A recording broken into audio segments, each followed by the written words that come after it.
Violetta Cullen, Present. Mary Beth Burns, Scott Gingold, Present. Mary McCauley, Lisa Deacon, Here. Kirill Miranchev, Here. Mirna Aravallo. Okay.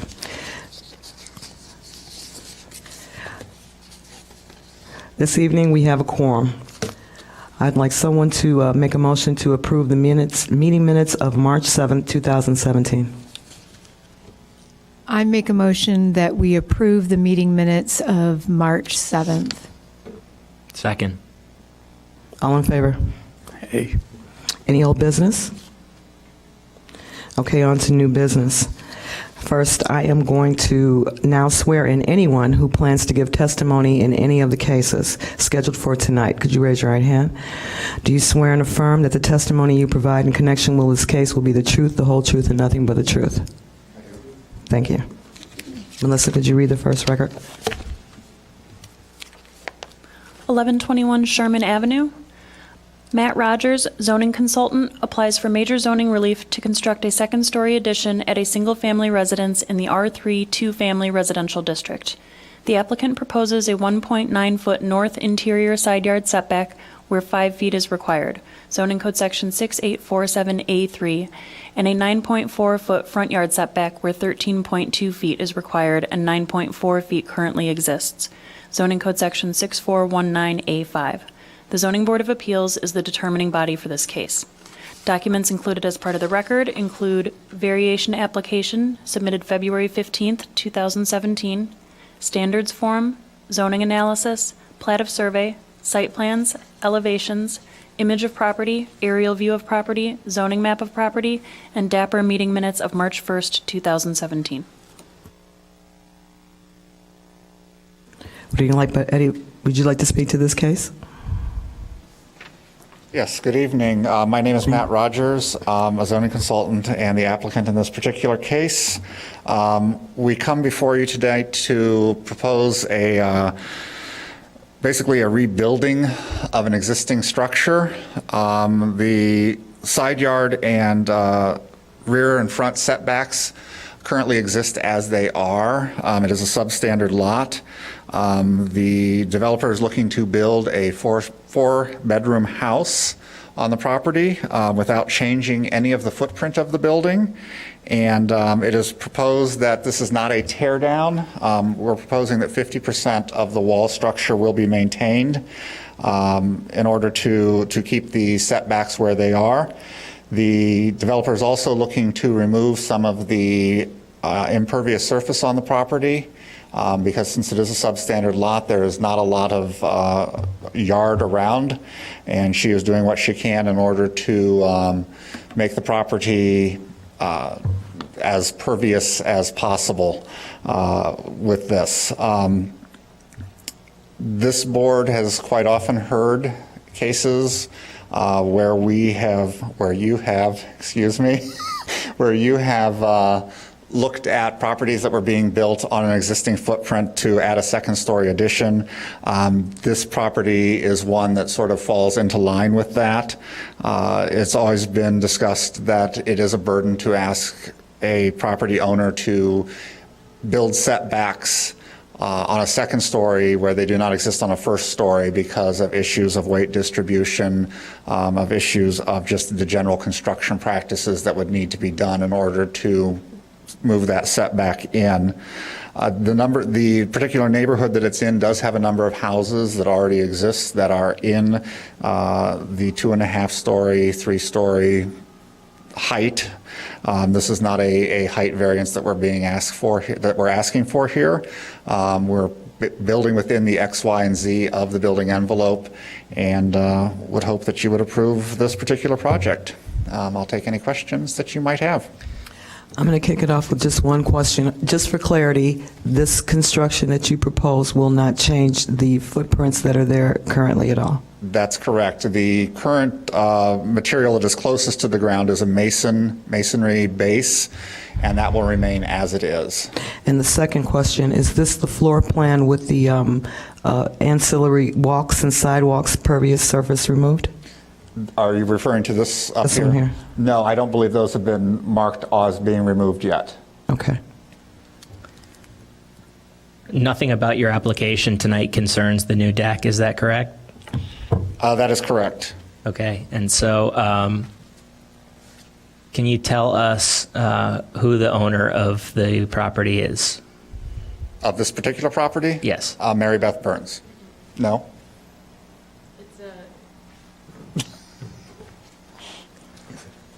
The owner of the property is an LLC. It's BP Development LLC-A. And And I am the sole member of that LLC. and when was the property purchased? February 23rd. And the idea is to develop it and flip it? I don't like I find the word flip to be pejorative. I prefer to use the term redevelop. And the intention is that I will end up holding onto the property for the better part of a year. You are not developing it to live on the property? That is correct. Okay. The DAPR minutes refer to the suggestion that letters from neighbors be sought before coming before the zoning board. Are there any such letters, or do we have any indication of support or those opposed to the proposal? There are not any letters of support, although I've been told by staff that one of the neighbors did stop in yesterday to review the plans, the neighbor to the south, I believe. That is correct, and she did not have opposition to it, was just wondering what exactly the project was. I'm not aware of any opposition at all. The only other clarification I'd like to make is I developed another property on this block 7-8 years ago at 1128 Sherman, so it's kitty corner. And so I have good relationships with those neighbors still, so I would expect that they would be as happy as they were then. As I drove the property this afternoon, it looks like, is there work being done currently at the house, at the rear of the house? There's not, is there? Sorry. We do have a permit to do interior demolition and tuck pointing. So we're starting the tuck pointing work to make the foundation stronger. And then it looks like there's a house two houses to the south. Is that a new second-story addition? No, it looks like, is it new, or it have no doesn't look like idea. it's matching? I was just curious if that was a new addition there. On two properties south? Uh-huh. Oh, yeah, I have no idea. Okay. I haven't paid attention. I saw that too, Lisa. I thought that was comparable to the plan that you were proposing. So just a couple questions to summarize my understanding of the application tonight. It's my understanding that the application being made is simply to obtain permission to build straight up from the existing footprint of the house. That is correct. And there's no further encroachment on the second story than there is on the existing first story. That is correct. Thank you.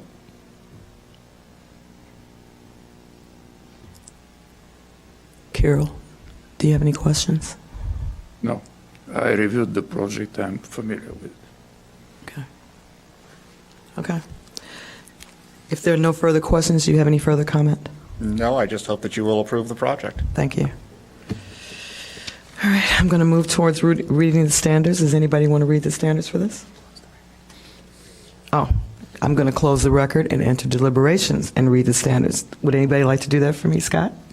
I'll just kick off the deliberations, which it's, I think the applicant summed up nicely that in the past, when this board has considered applications similar to this that involve simply building up and without further encroachment, that it's been our practice to approve these projects in the best interest of modernizing and allowing growth of existing non-conforming properties in the city. And I'd be in favor of that in this case. Okay. I think it's a good proposal. I'm looking at the variance standards, and this is a question that I have for those members of the board that have been serving longer. So when it comes to the issue of whether this is this proposal is based on a desire to extract additional income from the property or public benefit, I could see the public benefit aspect to this proposal, as the property, as I understand, has been sitting vacant and has not been cared for, et cetera. Is that how you would typically see this in terms of considering it against how it might extract value from such a second-story addition? Yes, I mean, typically when we've considered that factor in cases like this, that's exactly right. So there's nothing prohibitive about trying to make money developing property, so long as it comes along with one of the exceptions, either the public benefit or, I don't have in front of me the standard, but there's another potential exception as well, in the event that it is being developed solely to generate additional income, which this case, I believe it probably is. And however, the public benefit, I think, is strong of having a, rather than a dilapidated single-story home, having a newly renovated, developed two-story home on a block that has other two-story homes. I would agree. Also, I would like to add that bringing this property, putting the second story on, most of the ones that are surrounding it are built like this, or have a second story. So this brings this property up to the market and kind of standardize the entire area. So I see the public benefit in that. Well, the other thing is that the variance that is looked for, it is for the setback. We're not talking for variance about the second floor. So it is only about how much this encroachment into a setback is connected to additional profit. I don't think that that's the case. It's simply a second floor, it's renovation. I would agree. And the project is sensitive to the neighbor on the north, so I think it's okay.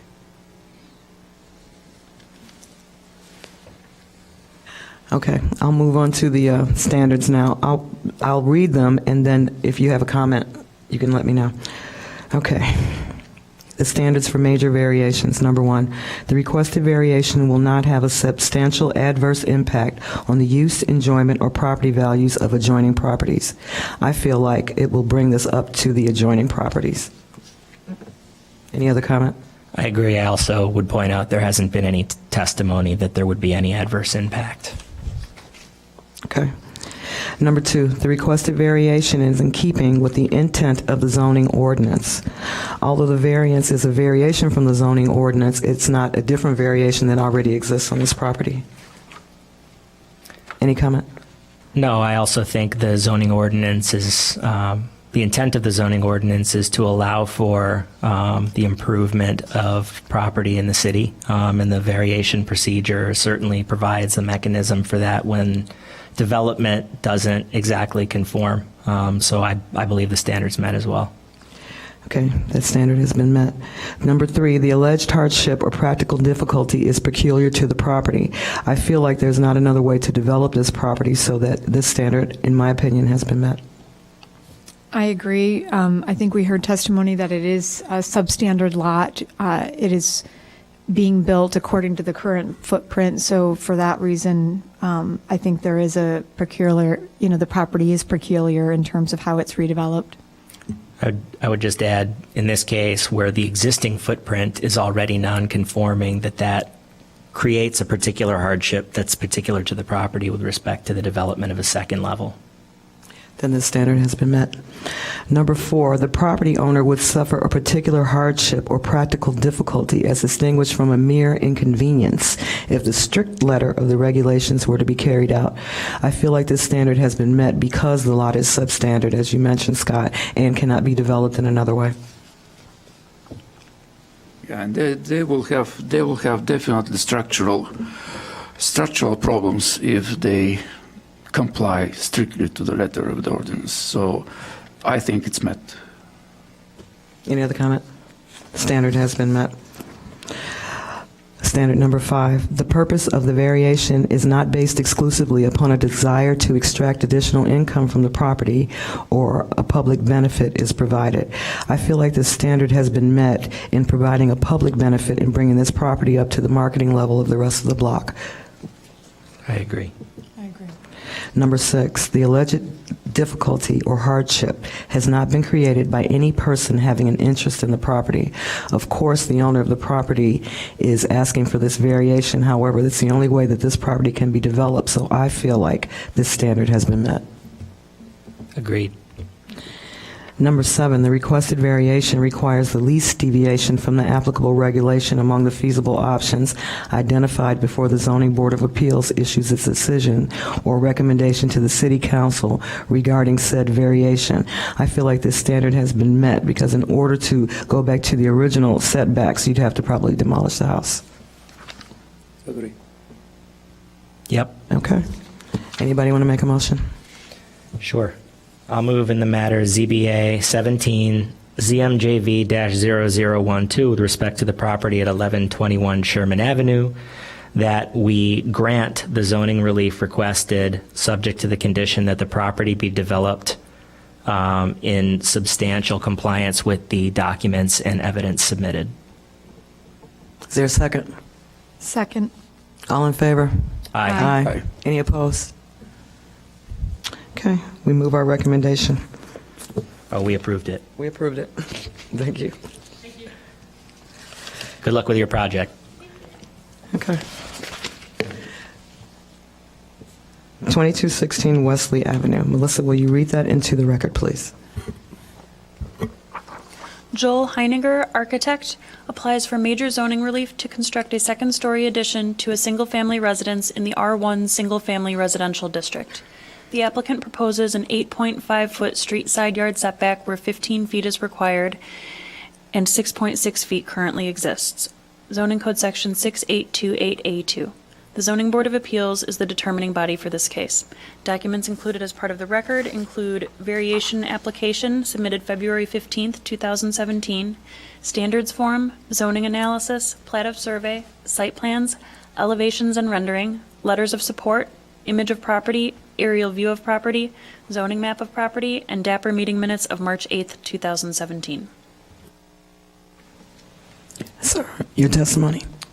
Good evening. My name's Joel Heiniger. I'm the owner of JH Design Architects, and I've been contracted by Matt and Julie Pellerite, who are the owners of 2216 Wesley. They purchased the house in 2015 and have really enjoyed living in the city of Evanston. Their growing family has necessitated more habitable space. They have 3 young children ranging in ages of 8 months to 5 years old. The current layout has 2 bedrooms and 1 bathroom on the first floor, but this is not enough space for the family. The existing attic has headroom down the center of the house, but due to the relatively low roof peak height and the roof slope, there is not much usable area. There is certainly not enough area to create multiple bedrooms and bathrooms. The solution we came up with was to create a new stairway leading to a second floor addition. The new addition will include bedrooms, bathrooms, a small laundry, and furnace room to accommodate the needs of their growing family. This is shown in the set of drawings that was previously submitted. The house is located on the corner of Wesley Avenue and Noyes Street. The proposed addition wall on the north side is aligning with the current exterior wall of the first floor below. For the zoning variance, we are requesting the existing 8.5 dimension be allowed instead of the 15-foot side yard. This will allow for an efficient layout for the bedrooms and bathrooms, as well as help to create attractive elevations and a smaller massing. Facing Noyes Street, we have incorporated gable roof dormers and a recess at the stairway as added elements to create visual interest instead of just a plain vertical wall. We believe this project will be a great addition to the neighborhood and is in context and scale with other residential homes and additions in the area. I believe we have submitted 3 to 4 letters from the neighbors in support of this project as well. Does the board have any questions? So just to confirm my understanding, this case is basically similar to the last case in that you're simply building straight up from the existing footprint, isn't that right? Correct, yes. Okay. I'll just also comment, I know quite a few people that live in this neighborhood, and I think this is a really nice design to fit into the neighborhood very nicely. Great, thank you. I would agree in looking at the neighborhood that what is proposed seems to be, according to scale of what is already there, and seems like a nice way of adapting this home to the growing needs of this family. Carol, do you have a comment? Are we commenting or asking questions? We're asking questions. No, I don't have questions. I share the opinion of my colleagues of the zoning board. Right. I reviewed the project. I don't have questions. I as well. I looked at this, and it does look like there are other houses on the same block who have a similar design, so I think this would fit in well. If there are no other questions, we're going to close the record and go into deliberation. Thank you. Anybody? I think this case is very similar to the last case, and my thoughts are right on par. Yeah, I totally agree. Besides, there is even no any relationship to anyone that this addition will create any improper conditions. So I think it's absolutely okay. The design is beautiful, so I think it should go forward. So I looked at the attachments, Melissa. There were no letters opposing, right? Correct. There were 4 letters of support. Right, I thought so. Okay. Well, I will read through the variations and close deliberations. Okay. Number 1, the requested variation will not have a substantial adverse impact on the use, enjoyment, or property values of adjoining properties. I believe this standard has been met. Any comment? Agreed. The only evidence is letters of support, which would indicate that it would have a positive value on the values of adjoining properties, or at least a perception that it will. Okay. Number 2, the requested variation is in keeping with the intent of the zoning ordinance. Since the original footprint is what we're following, those variations, if this is going to be done with the testimony presented, it's in keeping with those same original footprint. So I agree this standard has been met.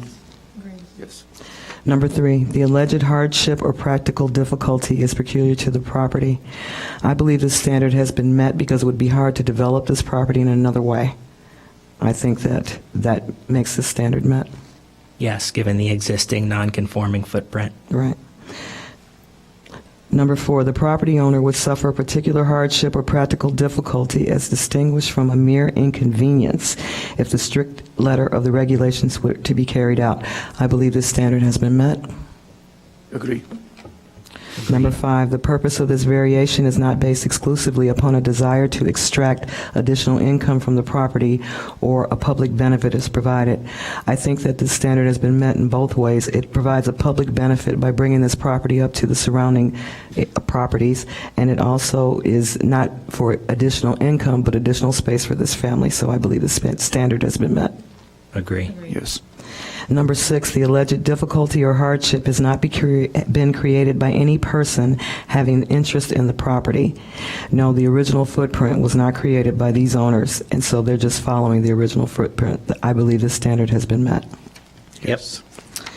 Number 7, the requested variation requires the least deviation from the applicable regulation among the feasible options identified before the Zoning Board of Appeals issues its decision or recommendation to the City Council regarding said variation. I believe the standard has been met. I agree. Does anybody have a motion?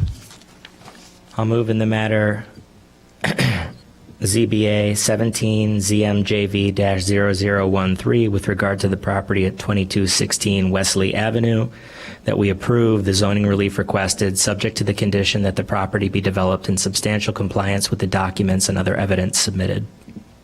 Is there a second? Second. All in favor? Aye. Aye. All opposed? This has been passed. Thank you. Good luck. Okay, number 8, any other business? And God bless you. My goodness, 3 children under 5. And construction. Yeah, in construction. Right. Good luck. Just a reminder that you probably got an email yesterday, I believe, for your county ethics statement.